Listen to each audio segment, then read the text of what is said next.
Missing someone with all your missing someone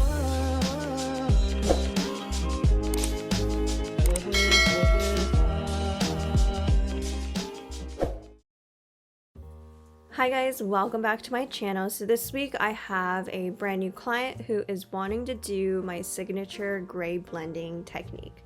So a little bit about her color history is that she has some previous color work done. You can see her virgin has grown out quite a bit, and throughout her mid-lengths and ends there is some combination of permanent color, and then on top of the permanent color you can see that she has been highlighted. And she told me that the previous stylist that she had gone to attempted to blend her gray with these highlights, and she wasn't totally satisfied with the way that it grew out and just faded out. So our goal today is to have something that is going to grow out a lot softer and fade out a little bit nicer against her natural hair color. If you are a regular that loves to watch my gray blending videos, this video might just be more of a review technique of what I have shown on my channel. The difference today is that this client actually came into me and she told me that she had been following me and watched a lot of my gray blending videos and all that. But the one thing that was missing was that all of my afters showed the hair nicely blow dried and styled, so she wasn't sure if I could do this technique on curly hair or what that would look like on curly hair. And she made a really good point. I never really posted any clients that got this technique with curly hair, and honestly the main reason why is because a lot of my clients who do have curly hair, they normally don't like to blow dry their hair or leave their hair like straight or curled. They like to leave with their natural hair texture, and I would say like more than half the time when they do like to leave curly, it's not fully dry and they just kind of leave. We'll like throw in some curly hair products and moisture products to enhance their curl, and we'll diffuse a little bit of the front. But generally all those clients, they typically will leave dry because their hair will air dry in the next hour or so. So I never really get that perfect after. And because of that, I don't post it a lot because we don't really get or wait for it to fully dry to get the afters. So just a quick heads up, the after in this video, as you could probably see in the thumbnail as well too, it's like half dried. We kind of like threw in some products in and diffused it a little bit, but these were kind of the best shots that I could get. And I'm still working on my curly enhancement techniques too, because every curl pattern is different. Every client's hair that has curly or wavy texture, they all use different type of products and what works for them and their hair textures. So there's really not a one size fits all, I feel like, as far as like what styling products to use, especially with clients who like to wear their hair naturally. So that's the main reason why I haven't really shown a lot of curly hair technique and coloring techniques, but I wanted to show in this video how versatile these techniques can be and how you can use them even on more textured hair, even though I do more often than not show these techniques on hair that is more straight. So really quick diving into the technique, so I did detail her hairline. I did a weave around the hairline and then took a pretty thick section diagonal back following that first foil. And you know, when I'm working with more of a wavy texture and they want to see more dimension, I will leave more negative space in between the highlights, because I feel like if I over highlighted it, sometimes you can really lose the dimension in the hair. And so for her, you can tell by her before, she doesn't have a ton of like whites. Like the ratio, I would say she probably has maybe like 25% gray, definitely less than 50% gray. And so our goal today, since she wants something that's going to grow out soft, I don't want to over highlight her. I want to make sure that when this grows out, it grows out rather seamlessly against her natural. So the light to dark ratio, I don't want to overpower with too many highlights and make her feel too blonde, because again, our goal is to blend, not really change or make her feel too light. It's really just to enhance her natural hair color. So you can see my spacing between my slices. I'm taking a center section after I've detailed the hairline, and I like to take a center section in the back because I feel like it saves a lot of time. I know you can see the negative space that I've left on the right and the left side of the center section that I'm taking right now, and you'll see how I connect those areas when I move on to the sides. So I normally will take this back section all in one go, just one center section. And I say center section because she parts closer to the middle. If she had a really side, or like a harsh side part, I would move that section according to wherever she parts her hair on that heavier side. But I'm doing a little bit more on the center because she does part her hair closer to the center for this look. And when I do the center section, I will slice it, especially in the back here, because I want to have the maximum amount of impact. And when I say the maximum amount of impact, I want these pieces to really pop, because again, I'm leaving a lot of negative space in between my foils. I would say it's probably like an inch in between each other, and I want to have these slices stand out. Doing a slice like this is going to make it appear more on the chunky side, but because this is going to be laying underneath all the hair that is above the crown, it's not going to look super chunky or anything like stripy or anything like that, because it's not on the very top. So regardless if a client wants something that's more blended, I normally will do slices in the back here.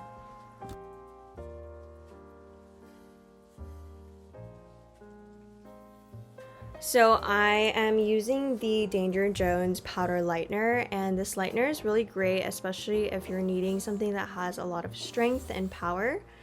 So my first bowl of lightener that I mixed up, I like to dilute my 20 volume, and I'll mix that with a 5 volume and then the 20 volume to create just like, I guess you could say that's like a close to like a 12 volume or something like that. I'm not really great with the math, but something similar to that. And then after that, I will just use strictly 20 volume.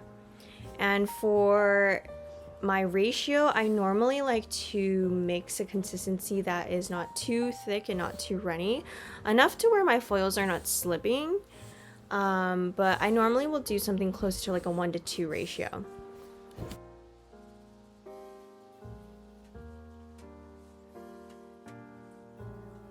So since this is my first time doing her hair, I'm gonna just continue doing slices all the way up towards her front from the back. And the reason why I'm doing this is because she generally has all dark all over. So since this is her first session with me, we are going to do slices. Now, if this was her second or third session, I could have, I would probably alternate either doing some weaves or slices depending on how she felt like it grew out. So I would ask my clients when they come back into my chair, how do you feel like the color faded? Do you feel like the grow out was a little too harsh? Or do you feel like you like it, or you want something that's a little bit softer? Now, if they're wanting something that is softer and the previous placement that I did was slices, then I know to do more of a weave technique around where she parts her hair so that it kind of breaks up a little bit softer, because the slice is definitely going to give you more of an impactful grow out and like placement. And so the grow out's going to be a little bit harsher, a little bit bolder when it grows out from the roots. But if we were to weave it, that extra added dimension in your weaves are going to soften the grow out. So that's just a quick little question that I always ask in any type of consultation. Even if a client's been with me for years, I always ask them and treat them like as if we're going to be doing something different, because you never know, and you never want to be that stylist that like stops listening to their client. I've had multiple clients in the past tell me that they left their hairdresser because their hairdresser just got too comfortable and stopped asking or listening to them. And I never want to make a client feel like I'm not there to listen to what they want to do, because at the end of the day, I'm there to do the style that they've requested and what they want and what makes them feel good. And even if a client is wanting to do something the same, I still ask them to make sure like this is what you want and the placement and everything grew out the way that you wanted.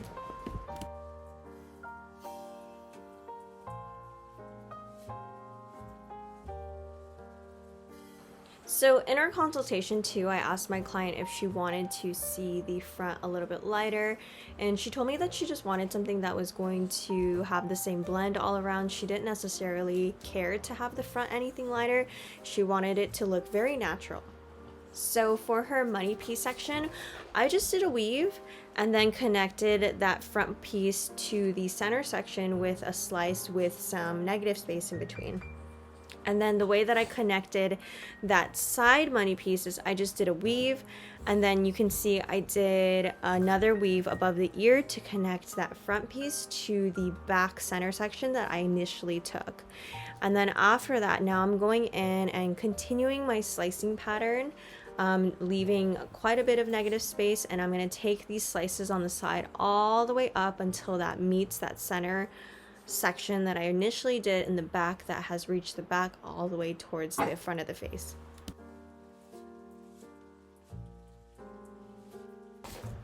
So in our consultation, she had also told me that her past color was done in a salon, and that's a huge indicator of what I could set her up to expect in her color appointment. So knowing that her past color was done in a salon, I have a hunch that it's gonna lift out a lot easier. Now, if she had told me that she had done her hair color at home, I would definitely let her know that the chances of her hair getting to a nice pale blonde so we can do a really pretty gray color would be really slim, and that she might risk leaving with more of a like bronze tone or even just like a more neutral tone. But because I knew her color history and she has been going to a salon and then they did highlights once, I had a good feeling that her hair was going to lift out a lot nicer. So after I'm fully done foiling her, notice how I am using the same developer for the whole section. I am going to later pop her ends and only her ends into the dryer so that it helps encourage the ends to get a little bit lighter. And the reason why I'm doing that is because when you're bleaching hair that has permanent color on it, it's going to be a little bit more stubborn than virgin hair. So by putting the heat only on the ends, it's going to help get the ends to catch up to that virgin root. And you'll see later when I pull out her foils, it does work. And it's just a little trick that I've been doing for a lot of my clients who have previous color on their ends or just ends that are a little bit stubborn, just to kind of even everything out. Now, to finish off my foil work, this is a technique that I have been doing a lot on a lot of my clients lately, and it just helps really elevate the look and make everything look way more blended and just, I feel like just more put together. So right now I'm separating the hair to add in some tip outs. And now I used to do placements where I would just leave the foils and just kind of no tip outs. And I found that I feel like it just makes the hair look just dimensional and the same type of amount of dimension from root to ends. And if a client is going for that look, then there's no problem at all at having that. But I feel like based off of her goal photos of having more of that gray tone, I really wanted to get rid of a lot of this permanent color that was on the mids and ends. And I figured that the only way to really get a lot of this color out was to strategically tip out some of the areas that had extra warmth that she really was not loving. So you can see I've separated the hair and the foils, and now I'm going in and carefully picking out areas that seem a bit too warm to me. And by too warm, what I'm looking for is the highlights that she got done last time that didn't quite get to the level that she needs in order to achieve a more gray blended look. And so I'm picking them out to kind of lighten them a little bit lighter so that they can get a lot more even and just look really blended and cohesive and give her that look where the root is darker and gradually gets lighter towards the ends. So I wanted to share with you guys a quick clip of us pulling out her foils. The lighting is not the best, but hopefully you guys can see that everything looks pretty even considering how her roots were virgin and she had that previous color on the ends.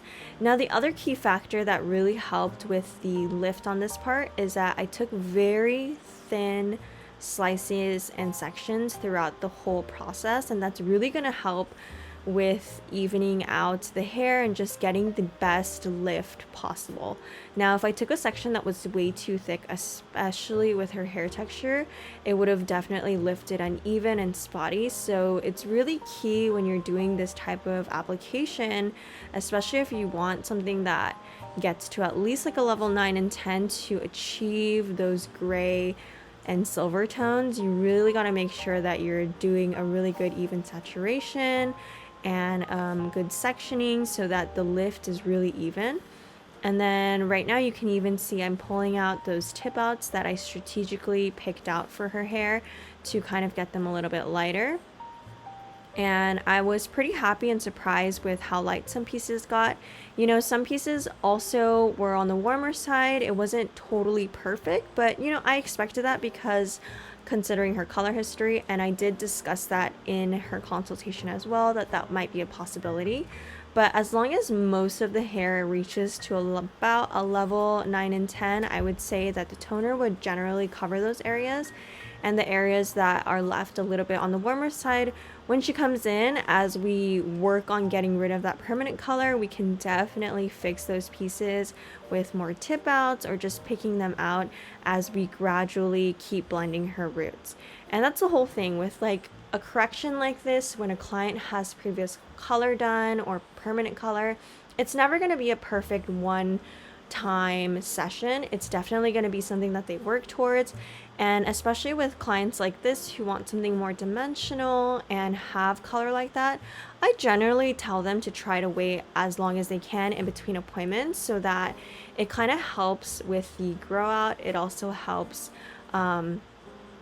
with the length of the hair, so like their hair will grow out and we can start cutting off those ends that have the permanent color and work more with virgin hair. Because ideally, if you want colors and a blend that achieves the best type of gray blending, you really want to work on hair that is virgin. That's generally the best type of hair to color and blend.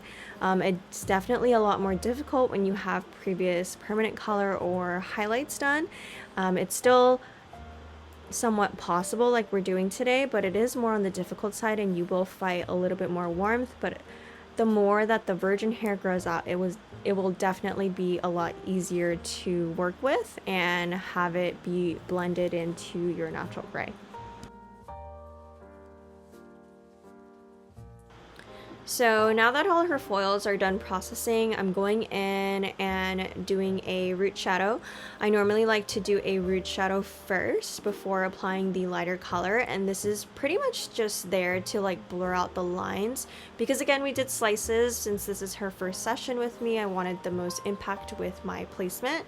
And so since we did slices, especially in the crown of her head, I really want to make sure that those slices are well blended into her natural. So for her root color, I'm going to be using a demi-permanent line, and I am using a level 6 ash. And so a level 6 ash is going to be more blue based and kind of give it that nice depth that we need, and keeping it on the ashy side. And then I like to apply my root shadows vertically on the head, starting in the back. So I'll do wherever she parts her hair, I will split that and take vertical sections and start rooting it. I'll do the whole back first, and then I will move on to doing the front two sides.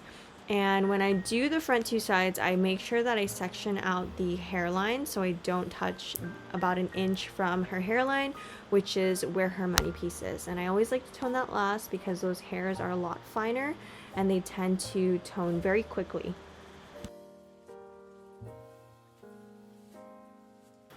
So for her lighter color, I am going in with some high-speed toners, and I am using a formula that has more violet in it.